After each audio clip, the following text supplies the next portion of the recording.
सोमवती अमावस्या की पौराणिक कथा। प्राचीन समय में एक ब्राह्मण था। उसकी एक बेटी थी जिसकी शादी को लेकर वो बहुत चिंतित रहता था।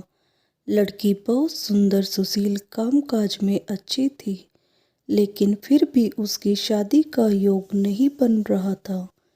एक बार उस ब्राह्मण के घर एक साधु महाराज आए। वे उस लड़की की सेवा से प्रसन्न हुए और उसे दीर्घायु का आशीर्वाद दिया। फिर उसके पिता ने उन्हें बताया कि इसकी शादी नहीं हो रही है। साधु ने लड़की का हाथ देखकर कहा कि इसकी कुंडली में शादी का योग ही नहीं है। ब्राह्मण घबराकर उपाय पूछने लगा। तब साधु ने सोच विचार करके उसे बोला कि दूर गांव में एक सोना नाम की औरत है। वह धोबिन है और सच्ची पतिव्रता पत्नी है। अपनी बेटी को उसकी सेवा के लिए उसके पास भेजो। जब वो औरत अपनी मांग का सिंदूर इस पर लगाएगी तो तुम्हारी बेटी का जीवन भी संवर जाएगा। ब्राह्मण ने अगली ही सुबह उसे सोना धोबिन के यहाँ भेज दिया। धोबिन अपने बेटे बहू के साथ रहती थी। ब्राह्मण की बेटी सुबह जल्दी जाकर घर के सारे काम कर आती थी।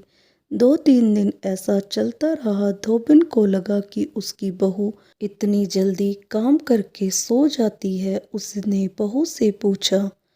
तब बहू ने कहा कि मुझे लगा आप ये काम करते हो। धोबिन ने अगली सुबह उठकर छिपकर देखा कि ये कौन करता है। तब वहाँ ब्राह्मण की बेटी आई और फिर उसे धोबिन ने पकड़ लिया। धोबिन के पूछने पर उसने अपनी सारी व्यथा सुना दी। धोबिन भी खुश हो गई और उसे अपनी मांग का सिंदूर लगा दिया। ऐसा करते ही धोबिन के पति ने प्राण त्याग दिए। ये सोमवती अमावस्या का दिन था। धोबिन तुरंत दौड़ते दौड़ते पीपल के पेड़ के पास गई। परिक्रमा करने के लिए उसके कोई सामान नहीं था, तो उसने ईंट के टुकड़ों से पीपल की 108 बार परिक्रमा की। ऐसा करते ही धोबिन के पति में जान आ गई। इसके बाद से इस दिन का हर विवाहिता के जीवन में विशेष महत्व है। वे अपने पति की लंबी आयु के लिए व्रत पूजा संपन्न करके यह कथा सुनती है। कुछ समय बाद ब्राह्मण की कन्या का अच्छी जगह विवाह हो जाता है और वह अपने पति के साथ सुखमय जीवन व्यतीत करने लगती है। दोस्तों, आपको ये कहानी अच्छी लगी तो कहानी को लाइक करें और मेरे चैनल को सब्सक्राइब करना ना भूलें।